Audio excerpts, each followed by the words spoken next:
কাঁচা আম ফুরিয়ে যাওয়ার আগে এই লোভনীয় চাটনিটা বানিয়ে নিতে পারেন।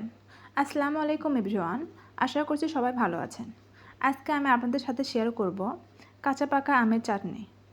এই চাটনিটা বছর জুড়ে সংরক্ষণ করতে পারবেন, আর এই চাটনিটা খেতেও অনেক টেস্টি হয়।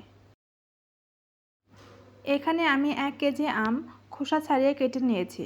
আমগুলো ছোট করে কেটে নিয়েছি যাতে খুব তাড়াতাড়ি সিদ্ধ হয়ে যায়। এখন একটি প্যানে কেটে রাখা আমগুলো দিয়ে দিচ্ছি, আর দিয়ে দিচ্ছি 1 কাপের মতো পানি।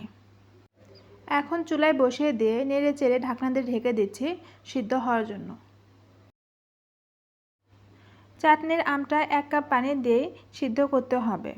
1 কাপ পানিতে খুব ভালোভাবে সিদ্ধ হয়ে গেছে, আর এখন দেখতে ঠিক এইরকম হয়েছে। এই পর্যায়ে চুলা বন্ধ করে দিচ্ছি। আমটা কিন্তু পুরোপুরি গলে গেছে।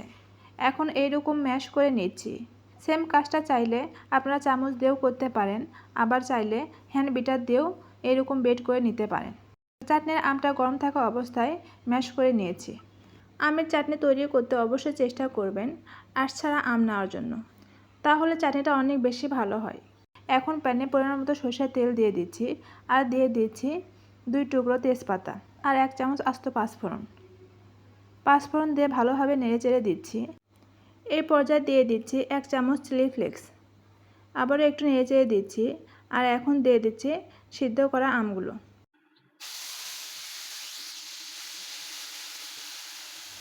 আমগুলো দিয়ে আবারও ভালোভাবে নেড়েচেড়ে মিশিয়ে নেব। মেশানো হয়ে গেলে এই পর্যায়ে অ্যাড করব 1.5 কাপ চিনি, আর দিয়ে দিচ্ছি গুঁড়ো করা পাঁচফোড়ন। পাঁচফোড়ন দিয়ে ভালোভাবে নেড়েচেড়ে মিশিয়ে নিচ্ছি।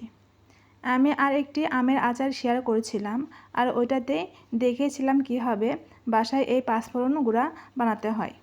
আপনারা এটার সাথে ভাজা জিরা, মৌরি, আস্ত ধনিয়া ও পাঁচফোড়ন দিয়ে আধ ভাঙা করে গুঁড়ো করে নিলেই আচারের মশলা হয়ে যাবে।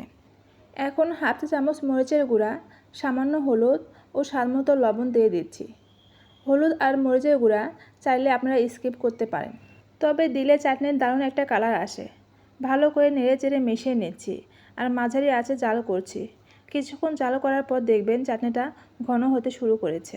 আর চাটনিটা জাল করার সময় অনবরত নেড়েচেড়ে দিতে হবে যাতে তলানিতে লেগে না যায়। চুলা থেকে নামানোর আগে দিয়ে দিচ্ছি 1 চা চামচ উঁচু করে পাঁচফোড়ন গুঁড়া, 1 চা চামচ ভাজা ধনিয়ার গুঁড়া ও স্বাদমতো বিট লবণ। আমার কাছে মনে হয় আচারে বিট লবণ ইউজ করলে এর টেস্টটা অনেক ভালো আসে।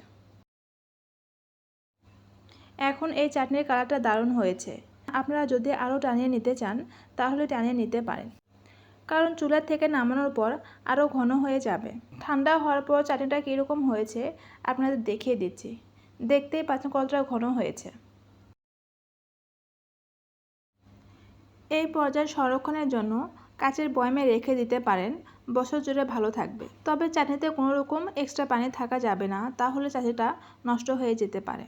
চাইলে নর্মাল ফ্রিজে রাখতে পারেন, আবার চাইলে মাঝে মাঝে রৌদ্র দিয়ে রাখতে পারেন। পরিবেশনের পর চাটনিটা দেখতে খুবই দারুণ লেগেছে। খুবই সহজেই বানিয়ে নিতে পারেন কাঁচা পাকা আমের চাটনি। চাটনিটা খেতেও কিন্তু দারুণ হয়েছে। এইরকম সহজ রেসিপি পেতে চাইলে পেজে ফলো করতে ভুলবেন না, আর লাইক, কমেন্ট ও বেশি বেশি শেয়ার করবেন। আজকে এখানেই বিদায় নিচ্ছি। সবাই ভালো থাকবেন, সুস্থ থাকবেন। আল্লাহ হাফেজ।